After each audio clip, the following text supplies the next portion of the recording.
Today we're going to practice experimenting with paint. Now we did paint one time before, but we didn't go over all of the different things you can do and all of the rules. So we're going to take some time to do that today. When you are using watercolors, you first have to put your brush in the water. You want to gently swirl it around and then wipe it on the side of your cup so that it's not super wet and dripping when you hold it over your paper. If I take some paint after I put water on my brush, what happens when I put it on the paper?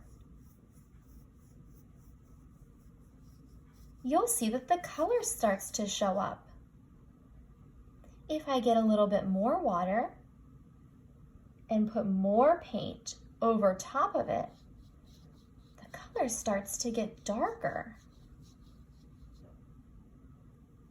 If you want darker colors, you can continue adding more paint over top. But make sure you don't add too much, because then you might get a hole in your paper because it's too wet. Remember, every time after you're finished painting, you need to remember to wash off your brush and wipe it on the side of your cup. Let's try something new.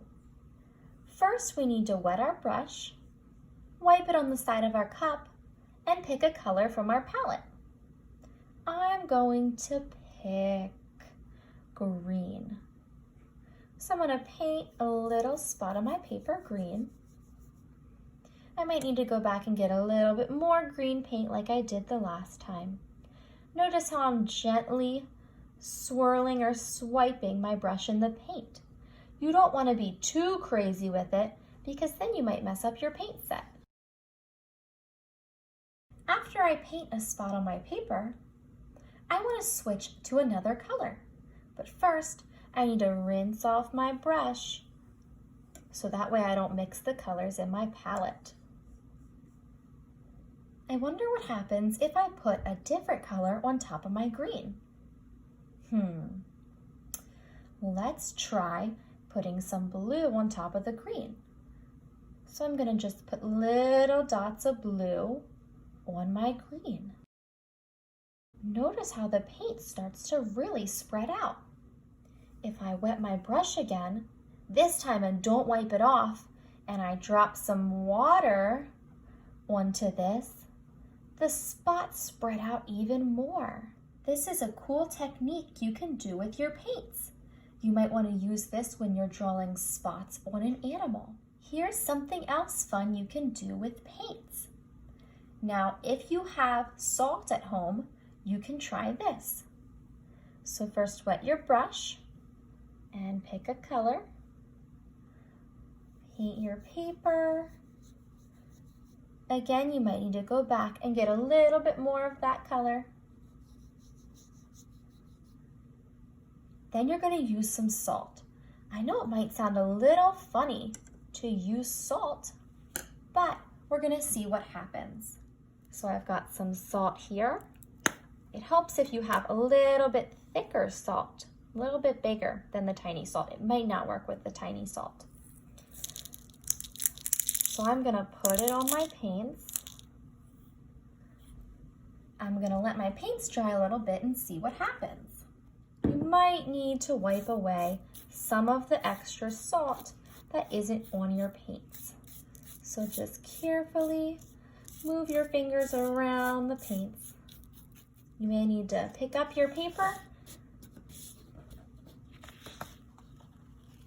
and kind of dump a little bit of the salt into the trash can. The salt on the paint will stick.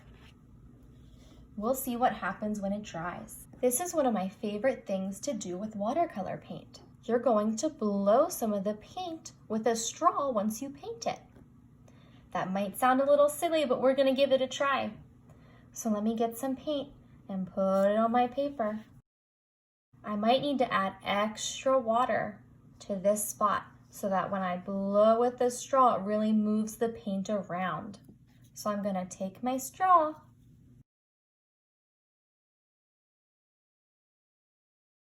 and blow right onto the paint. It makes little streaks of paint come out from your spot. This is a fun thing to do if you want to make it look like somebody has hair or if you want to make a monster.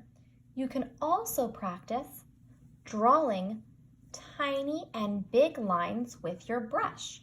So let me get a little bit of paint.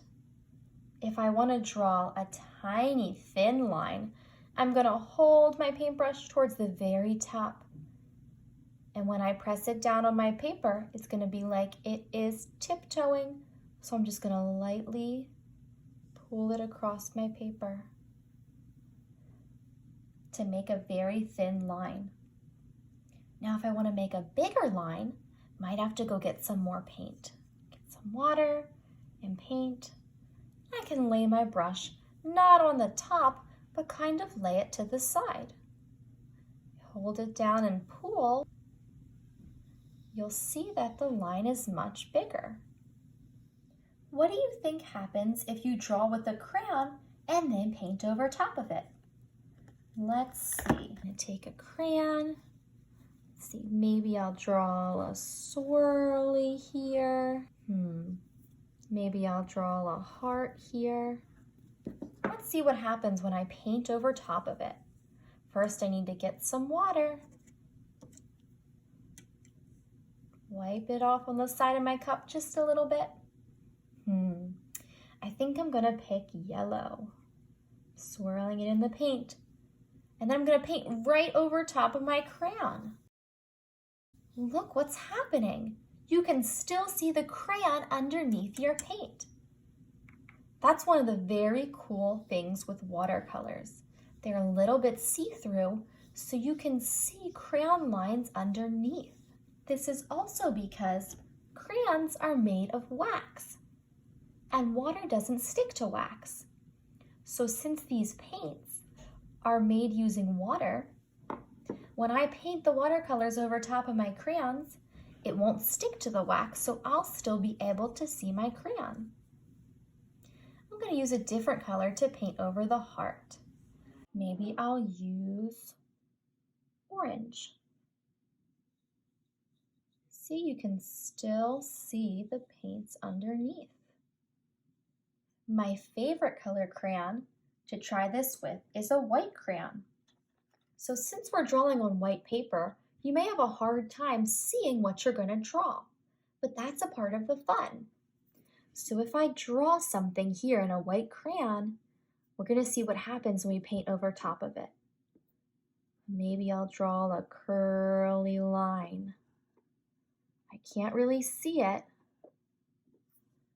but if I take my paintbrush and I grab some paint, let's try black paint, and I paint right over top of it, whoa, look what's happening. Because the paint doesn't stick to the crayon, I can see what I drew white underneath. This is like a fun surprise painting because you can't see your drawing at first, but when you add paint, it pops up. You can even write a secret message using your white crayon and then paint over top of it so everyone can see what it says. Let's see.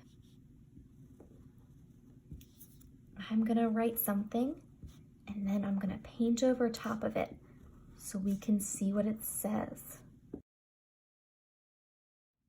What do you think I wrote? Does anyone have any idea? Let's find out. I'm gonna get some water on my brush.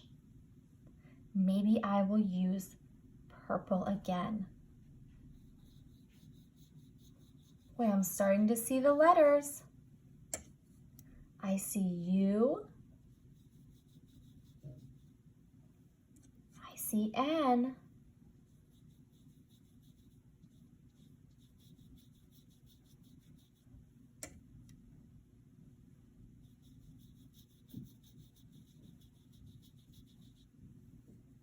Can anybody tell what my word is?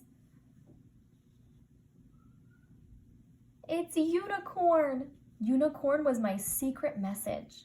After your paint is dry, you can go back and add some details using other art materials.